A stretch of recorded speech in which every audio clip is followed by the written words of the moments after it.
Religion का मैं मतलब कुछ और समझता हूं। जो मानव को हर संशय से रिलीज कर दे, मुक्त कर दे, उसका नाम है रिलीजन।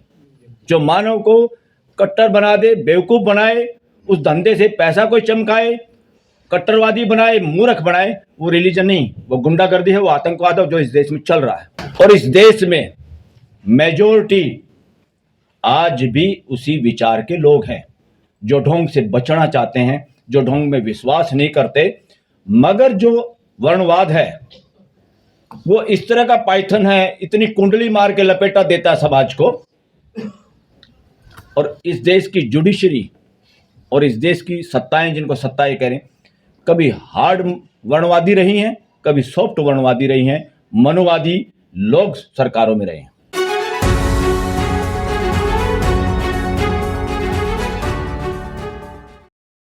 सरसा में कहें जिसमें कोई शर्माने की एजुटेशन की बात, ये सर्वविदित है, वो है क्यों ब्राह्मण। इस बीमारी का मौज लेने का जो ठेका जिसने लिया है, या जिसको इससे मौज मिलती है, जो इस शोषण पे आधारित होके जिसका घर बार फूल रहा है, जिंदगी नहीं फूल रही उसकी, सिर्फ उसका जुगाड़ उसका कि मैं ही बड़ा हूं, वो मानसिकता, वो दूषित मानसिकता, वो आज घर घर में घर कर गई है। आज हमारे अपने घर में भी एक आदमी उस मानसिकता से ग्रस्त है तो पूरा घर में लठ बजता है, जो ये सोचता मैं ही चौधरी हूं घर का। और ये मानसिकता पूरे समाज में, इस देश में और हमारे पड़ोसी देशों में भी वो फैली। और अब ये लोग इतने पैसे में, ताकत में अंधे हो चुके हैं, पूरी धरती के विभिन्न देशों में जाके जड़ें फैला रहे हैं आरएसएस के जरिए। फ्री एंड फेयर इलेक्शन पे जो आप मुद्दा रखा आपने, फ्री एंड फेयर इलेक्शन तो जब होगा जब सबसे पहले मैं ये समझता हूं कि मैं ऐसा ही हूं जैसे 140 करोड़ है। न केवल 140 करोड़ है, 800 करोड़ इस धरती पे जो लोग रहते हैं वो मेरे जैसे हैं। और जब मैं समानता की बात सोच लेता हूं, मुझे समझ में आ जाती है, खाली पढ़ने से नहीं, अनुभव करने से। जब ये समझ में आती तो मेरा हर काम उस पूरे परिवार के भले के लिए होता है।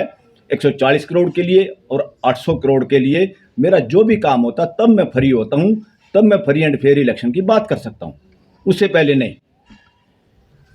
यहां कुछ लोग कहते हैं, बाहर भी बहुत सारे लोग कहते हैं कि भाई अब सत्ता बहुजनों के पास होनी चाहिए। भाई किसने रोका है? आज तक किसने रोका है?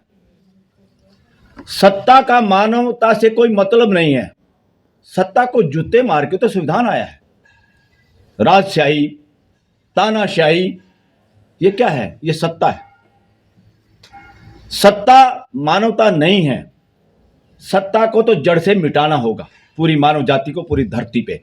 वो सत्ता ही है जो किसी अमेरिकन राष्ट्रपति को, अपने आप को चमकाने के लिए किसी राष्ट्रपति को रात को गिरफ्तार करके अपने देश में ले जाती है। वो सत्ता का नशा ही है कि कोई भी आदमी उसके खिलाफ बोलता है तो तुरंत इनकम टैक्स और ईडी उसके घर पहुंच जाती है। तो सत्ता गुंडागर्दी का नाम है। सत्ता लोकतंत्र नहीं है। बहुमत का नाम लोकतंत्र नहीं है। बहुमत का नाम गुंडागर्दी है। जिसके पास 4 लठ, जिसकी लाठी उसी की भैंस, तो चलता आ रहा है कोटेशन।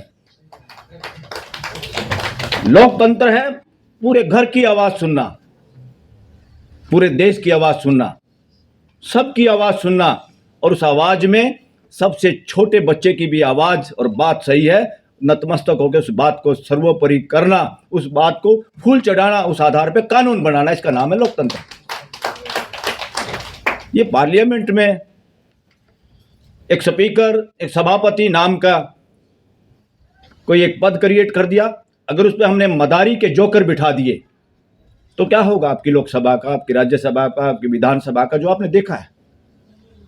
100 एमएलए एमपीओं को सस्पेंड कर दो और पीछे से चोरी चकारी से हाथ खड़े करवा के कानून पास कर लो। कहां होता है ये हाथ खड़े करके कानून पास? ये नॉनसेंस चल रही है देश के अंदर। पार्लियामेंटेरियन डेमोक्रेसी को समझ नहीं पाए। और यहां पर सरकार का पक्ष जो लोग लेते हैं, ये बात खुल के कहनी पड़ेगी। हमारे यहाँ पद हैं कानून, उसमें संविधान में, एक एडवोकेट जनरल, एक अटॉर्नी जनरल। उसका क्या काम है दोनों का? उनको कैबिनेट रैंक होता है। उनका काम है कानून की राय देना, संविधान सम्मत राय देना, सरकार को राय देना, न कि कोर्ट में आके बहस करना।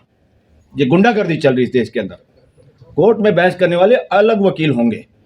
वो अटॉर्नी जनरल, एडवोकेट जनरल का काम है ऑफिस में बैठ के चुपचाप सरकार को गुंडागर्दी ना करो, गलत काम मत करो, ये केस फाइल मत करो, ये जनता के खिलाफ है, ये काम है। और ये लोग क्या कर रहे हैं? एडवोकेट जनरल और अटॉर्नी जनरल इस देश में करोड़ों का बिल बनता महीने में, ठगी ठोरी इस देश के पैसे को खाते हैं। और यहां के हम भी पार्टी की तरफ से कोई वकील किसी का एजेंट नहीं होता, ये कानून है। हम सिर्फ अपने एक मुवक्किल की बात रखते हैं और हमें कानून की दृष्टि से जज की आंखें खोलनी होती है। भाई देख सुन, कानून ये है, समझाने में उसकी मदद करते हैं दोनों पक्ष, ताकि जज एक अच्छा फैसला दे पाए, कानून सम्मत फैसला दे पाए। हो क्या रहा है? आप वीडियो रिकॉर्डिंग देखो अब सरकारी वकीलों की, सुप्रीम कोर्ट की देखो। यहां सॉलिसिटर जनरल है मेहता, आता है गुजरात से। वो अपने आप को खुद ही प्राइम मिनिस्टर और गृह मंत्री सोचता है, वकील बाद में सोचता है। वो किसी के हेलो हाई नहीं लगता कर लेता, और सुप्रीम कोर्ट की वोटिंग करा लो, भारी भारी मतदान से उसको बहुत ही 2-4 वोट आएंगे कि वो एक अच्छा इंसान है।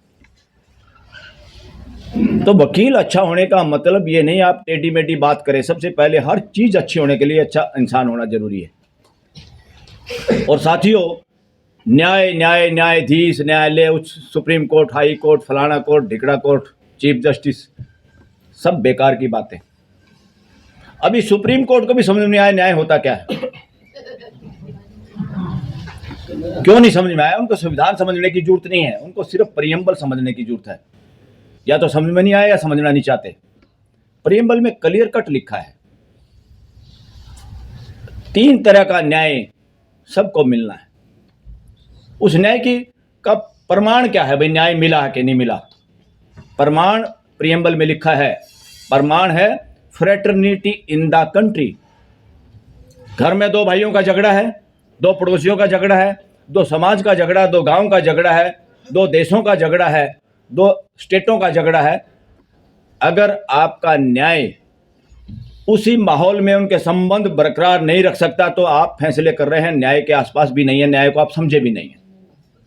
असली टारगेट ये है इस देश में न्याय का कि 2 भाई झगड़े में आए, एक को जिता दिया डिस्ट्रिक्ट कोर्ट ने, वो अपील में चलेगा, हाई कोर्ट ने दूसरे को जिता दिया। सुप्रीम कोर्ट में जब तक फैसला है दोनों ही मर गए। क्या है न्याय? क्या अन्याय की गुंडागर्दी चल रही देश के अंदर। न्याय का मतलब है समाज को जोड़ना अपने इंटरप्रिटेशन से। पार्लियामेंट का कानून, विधानसभा का कानून, सुप्रीम कोर्ट का फैसला, आपका व्यापार, आपकी नौकरी अगर समाज में हार्मोनी पैदा नहीं करती, आज का काम भी है। आज अगर हम यहाँ बैठे हैं, हमारे यहाँ बैठना अगर सार्थक तभी है अगर हमारे बैठने से समाज में हार्मोनी और समझदारी बढ़ती है, तो हमारा यहाँ सार्थकता है, वरना हमारी भी बकवास है। हर काम को हम माप सकते हैं कि हम कितना योगदान कर रहे हैं और किस तरह की जिंदगी जी रहे हैं। साथियों, तथागत बुद्ध से बेहतर एनालिसिस कोई आदमी नहीं कर पाया आज तक कि मानव पैदा होके मरते दम तक क्या चाहता है और कैसे एक अच्छी जिंदगी जी सकता है। उस रास्ते की रिसर्च जो बुद्धिज्म के जरिए उन्होंने मानव जाति को दी है। यूनेस्को भी आज मानता है कि सबसे ज्यादा साइंटिफिक टेम्पर का कोई रिलीजन है तो वो बुद्धिज्म है। बुद्धिज्म रिलीजन नहीं है। दरअसल रिलीजन का मैं मतलब कुछ और समझता हूं। जो मानव को हर संशय से रिलीज कर दे, मुक्त कर दे, उसका नाम है रिलीजन। जो मानव को कट्टर बना दे, बेवकूफ बनाए, उस धंधे से पैसा कोई चमकाए, कट्टरवादी बनाए, मूर्ख बनाए, वो रिलीजन नहीं, वो गुंडागर्दी है, वो आतंकवाद है जो इस देश में चल रहा है रिलीजन के नाम पे। हमारा कॉन्स्टिट्यूशन कहता है सबको साइंटिफिक टेम्पर का बनाना है अपने लोगों को, ताकि वो पर्सन पूछ सकें, किसी बात को आंख मिच के फॉलो ना करें।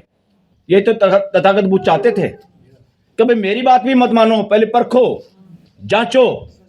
इसलिए आस्था और ये आस्तिकता और नास्तिकता दोनों बकवास शब्द है, इनका कोई मायने नहीं है, ड्रामेबाज शब्द है। ये पूरी मानव जाति को गुमराह करने वाले शब्द हैं। असली शब्द है वास्तविकता। और वास्तविकता का प्रहरी इस धरती पे कोई हुआ है जिसने खुल के हो सकता है और भी हों, वो सामने ना आए हों लाइमलाइट में, मगर वो नाम है तथागत बुद्ध। और इस देश में मेजॉरिटी आज भी उसी विचार के लोग हैं, जो ढोंग से बचना चाहते हैं, जो ढोंग में विश्वास नहीं करते। मगर जो वर्णवाद है वो इस तरह का पाइथन है, इतनी कुंडली मार के लपेटा देता है समाज को। और इस देश की जुडिशरी और इस देश की सत्ताएं, जिनको सत्ताएं करें, कभी हार्ड वर्णवादी रही हैं, कभी सॉफ्ट वर्णवादी रही हैं, मनुवादी लोग सरकारों में रहे हैं।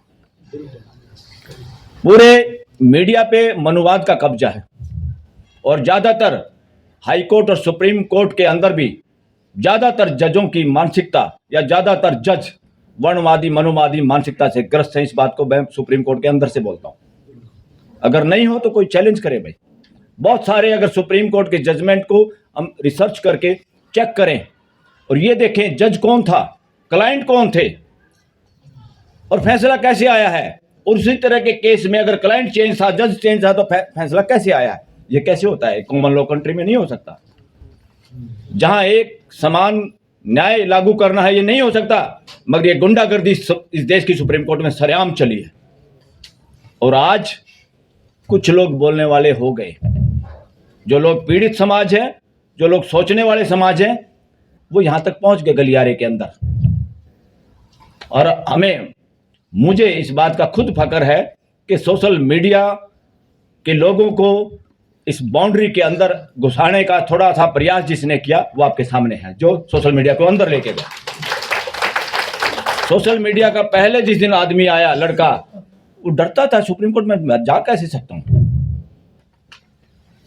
जब गेट पे मैंने कहा तुम किसी से मत पूछो, सीधे आ जाओ। बोले कैमरा मेरे पास है। मैंने कहा कैमरा है तो क्या दिक्कत है, डब्बे में है ना, आ जाओ। मगर क्या होता है, चोर के मन में मोर, और डरता आदमी। शक्ल पहचान लेते फिर पुलिस वाले भी, ये कोई जैसे बिना टिकट वाले को भी पहचान लेते ना, टिकट चेकर।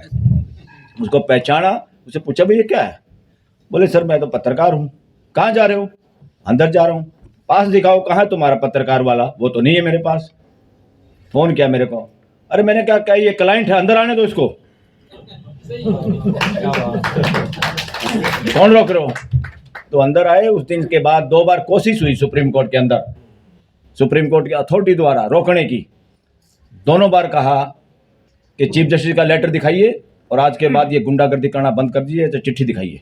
अगर आप चिट्ठी दिखाएंगे तो हम सुप्रीम कोर्ट के चीफ जस्टिस से भी पूछेंगे आप ये सर्कुलर जारी कैसे कर सकते हैं। तो बात ये नहीं है, supreme court is not supreme,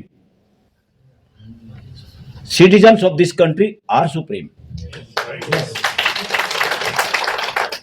And right to expression is a supreme, not order of the Supreme Court. वो किसी बात की वजह से होता है। हम सुप्रीम कोर्ट का लिहाज जब तक रखते हैं जब तक सुप्रीम कोर्ट संविधान सम्मत काम करती रहती है। इस देश के लोग मालिक हैं। उसने 3 तरह के लोग खड़े कर दिए ताकि उसकी व्यवस्था, मानवीय व्यवस्था जो देश में है, पूरा हमारा 140 करोड़ का परिवार खुशहाल रहे, इकट्ठा रहे और खुशी खुशी से इस धरती से जाए। और दुनिया के लोग हमें यहाँ सीखने आए इतना भाईचारे से देश कैसे रह रहा है। उसका नाम है विश्व गुरु। विश्व गुरु घंटा बजाने से नहीं होता कोई विश्व गुरु, या हनुमान का पतंग उड़ाने से कोई विश्व गुरु नहीं होता। That is nonsense on the part of prime minister of this country.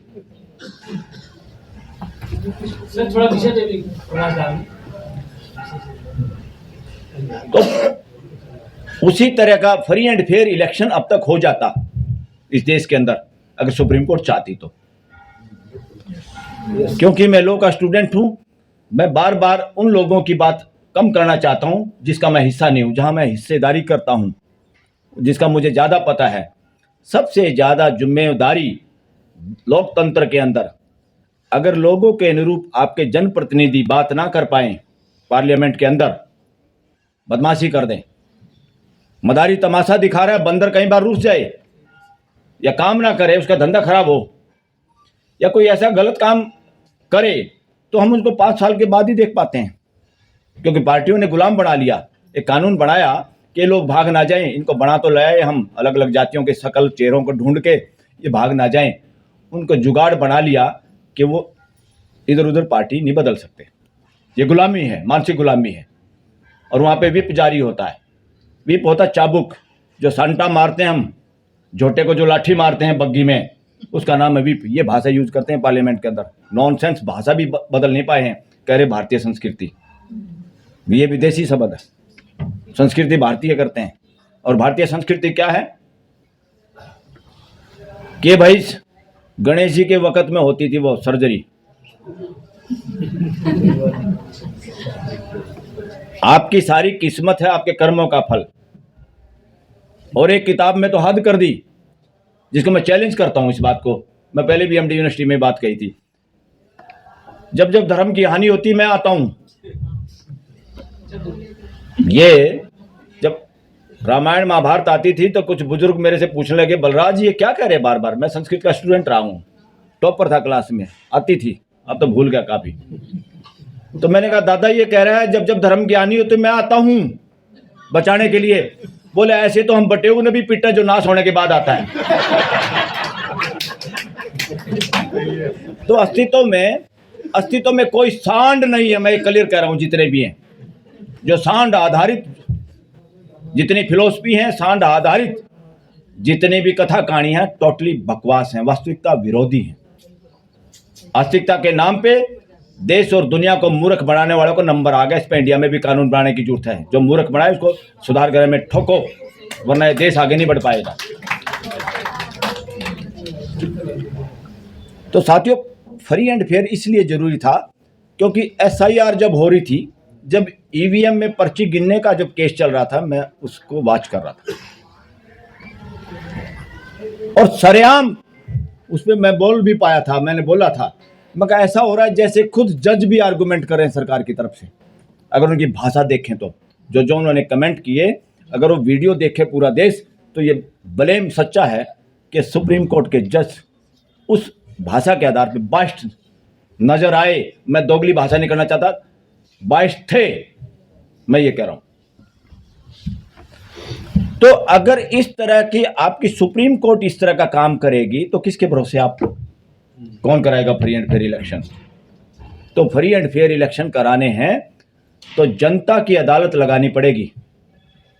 जब संवैधानिक अदालतें फेल हो जाएं तो सबसे सुप्रीम अदालत है जनता की अदालत, और जनता की अदालत के सामने सारी अदालतें फीकी हैं। क्योंकि मकान मालिक आराम से सोने के लिए उसने 3 लोगों को बना दिया। भाई एक तो तुम कानून बनाओगे, दूसरा भाई तुम इस कानून के हिसाब से काम करो खेत में या जो भी है, या फैक्ट्री में, जो भी इस घर में, और तीसरे आदमी को बिठा दिया ऊपर टावर पे, उसकी कुर्सी भी 6 फुट ऊपर उठा दी, 10 फुट ऊपर टांग दिया ताकि ये दोनों को देखता रहे ऊपर से। वो है जुडिशरी, हाई कोर्ट और सुप्रीम कोर्ट। अब वो दोनों ठगी मार रहे, और तीसरा जिस पे हमने भरोसा था उसकी सिक्योरिटी भी हमने टाइट की, कैमरे भी लगाए कि ये दोनों मिलकर घूस ना दे पाए इसको। और तीसरा अपने आप ही नीचे वाली लाठी बांध के ऊपर पकड़ा रहे हैं। और तीसरा आदमी मिलके मकान मालिक की हत्या की साजिश हो रही, देश के मालिकों की। ये हाल है आज इस देश की जुडिशरी का। जब तक हम इस पे सोचेंगे नहीं, एक एक फैसले पे नजर ना दौड़ाएंगे। क्यों हो रहा भाई? ये देश पहले पर्ची गिनना चाहता तो तुम होते कौन हो? किसी सुप्रीम कोर्ट के बाप का पैसा है क्या? हम गिनती चाहते हैं, तुम मना कैसे कर सकते हो? तुम बदमाशी में शामिल हो, बचाना चाहते हो किसी को। फिर हमने कहा चलो भाई इसको बैलेट पेपर से इलेक्शन करो, और बैलेट पेपर से इलेक्शन करें तो जो अपोजिशन की पार्टियां हैं जो दूल्हे बनने के लिए तैयार हैं, ये जाए तो घोड़ी पे हम बैठ जाएं। वो भी गधे के बच्चे नहीं बोल रहे। ये मेरे को गधे के बच्चे कहना, मैं अपने उस राइट टू एक्सप्रेशन का यूज कर रहा हूं जो इस देश की जनता के पास ताकत है। इस वजह से, इसलिए सत्ता का नहीं, व्यवस्था की बात करो। देश में सत्ता नहीं चाहिए, संविधान मानवीय व्यवस्था की बात करता था। आज मेट्रो में कुछ व्यवस्था बनी है, कोई चोर उचक्का, हम भी पैसे ना हो तो ये सोचेंगे जाए ना, मगर विदाउट जाने का जुगाड़ नहीं है। एक मानवीय व्यवस्था है, उसमें बुजुर्गों के बैठने की जगह भी है, महिलाओं की भी है, कोई छेड़खानी करे कैमरा भी है, एक व्यवस्था बनी।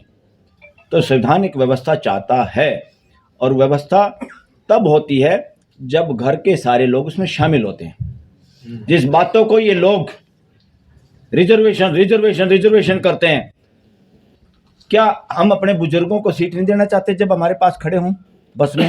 अगर वो रिजर्व सीट भी ना हो, बहुत सारे लोग तब भी उठ लेते हैं। हमारे संस्कार ये हैं, हमारे जीवन शैली ये है, वो ये जीवन शैली ही सही है एक आदमी की जीने के लिए। तो रिजर्वेशन ही है, प्रतिनिधित्व है। घर के हर फैसले में सबका हिस्सेदारी भागीदारी होना बहुत जरूरी है। शरीर के हर अंग में खून होना, उसका काम करना बहुत जरूरी है। इसलिए 140 करोड़ के चेहरे पे खुशी हो तो कोई बेड़ा गर्क हो जाएगा? किसी वर्णवाद के विनाश होने की डर लग रहा है आपको? तो साथियों, सबसे पहले तो अब खुल के आना पड़ेगा एक बात पे, इस देश में नहीं जुगाड़ नहीं होगा, ये किसी भी सूरत में नहीं होगा, क्योंकि वर्णवाद मनुवाद इतनी गहरी षड्यंत्र की मानसिकता से ग्रसित लोग और मानसिकता है जो किसी भी सूरत में दूसरे को अपने बराबर में चाहते नहीं, बिठाना भी नहीं चाहते। ये बीमारी है, मैं कह रहा हूं मानसिक बीमार हैं वो लोग। और ऐसा कोई भी मानसिक बीमार देश में पाए उसके लिए अलग हॉस्पिटल की जरूरत पड़ेगी इस देश में, ताकि समझदारी की दवाई टॉनिक उनको दिया जाए कि मानवता ऐसे नहीं चलेगी। तो इसलिए देश में मानवीय व्यवस्था की जरूरत है, उसमें सबकी बराबरी शामिल ही है। मेरा तो खुद का गुजारा 800 करोड़ के बिना नहीं, मुझे अच्छा ही नहीं लगता। जब 800 करोड़ के बारे में सोचता हूं तो मैं ज्यादा खुश होता हूं, और जब मैं निजी अपने बारे में सोचता हूं तो कई षड्यंत्र दिमाग में आते हैं, डर लगता है। इसका मतलब तो अपने लिए सोचेंगे तो पड़ोसी का शोषण करना पड़ेगा, भाई का करना पड़ेगा, किसी और का करना पड़ेगा। जब हम सब की सोचते हैं, पोषण की सोचते हैं, तो हमारा तो अपने आप भला होता ही है, गारंटीड होता है। तो इस बात से हमें आगे बढ़ना होगा। मानवीय व्यवस्था की बात करनी है, सत्ता की बात नहीं करनी। आप बाहर हो तो कौन रोक रहा भैया आपको मानवीय व्यवस्था की बात करने से? सत्ता में लेके आओ मुझे, तभी मैं आपका भला करूंगा। मेरे को बंदूक पकड़ाओ तभी तुम्हारे दुश्मनों को मारूंगा। क्या नॉनसेंस है ये भाषा।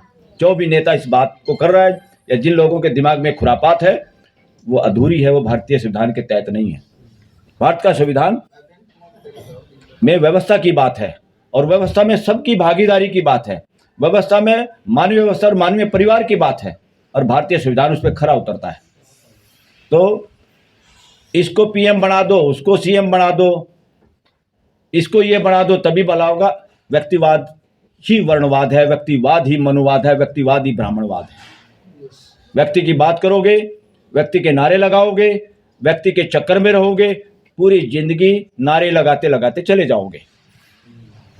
काम की बात करो, व्यवस्था की बात करो, मानवता की बात करो, संविधान की बात करो। अगर संविधान की बात करने वाले या पोजीशन के होते नेता परिपक्व होते, कोई मजाल नहीं कि सरकारी जहाज में जाके कोई राम मंदिर का उद्घाटन कर दे, कोई मजाल नहीं कि सरकारी प्लेन में जाके कोई हनुमान की पुंजड़ कोई ला दे। ऐसे हिम्मत नहीं, अपने पैसे से जाता। ये इसलिए जा रहा, सत्ता दे दो तभी करेंगे। अब तुम्हारी जुबान को क्यों लगाम है? सत्ता के चक्कर में और पैसे के, भाई पैसा कमाओ फिर इलेक्शन अपने आप जीत जाएंगे। जिसने पैसा कमाया वो इलेक्शन लड़ने के काबिल भी नहीं छोड़ा इन लोगों ने, और डरता है, बोल भी नहीं पा रहा। अपना बोलने का अधिकार गिरवी रख दिया ऐसे नेताओं ने। आपके चारों तरफ वो नेता, सारे अपोजिशन के नेता को बोलने से कौन रोक रहा है? इनको सड़कों पे आने से कौन रोक रहा? ईडी, इनकम टैक्स, पैसा वो कमा लिया। अरे मैंने कहा तुमने कमा लिया, तुम अब भी लात मारो, हम तब भी तुम्हारे साथ हैं। कहेंगे भाई तुमने तो ज्यादा खा रहे, तुम आज भी खा रहे हो, हमारे वाले ने थोड़े खाए थे, क्या फांसी आ गई? तब भी कहते हैं, पर हिम्मत कहां से लाए?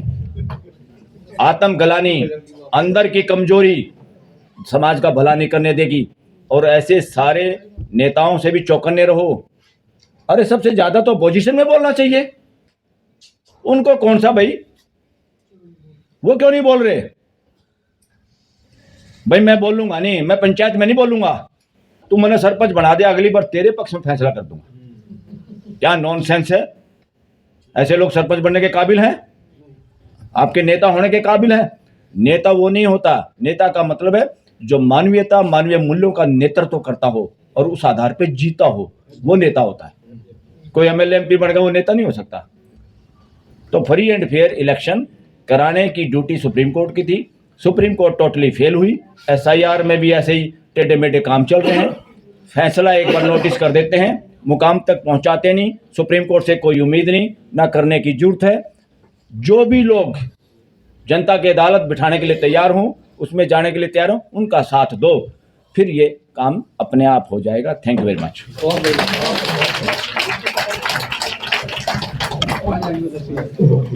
मलिक साहब का बहुत बहुत धन्यवाद सबके लिए जो उन्होंने बहुत ही ऑथेंटिक बातें उसे अवगत कराया।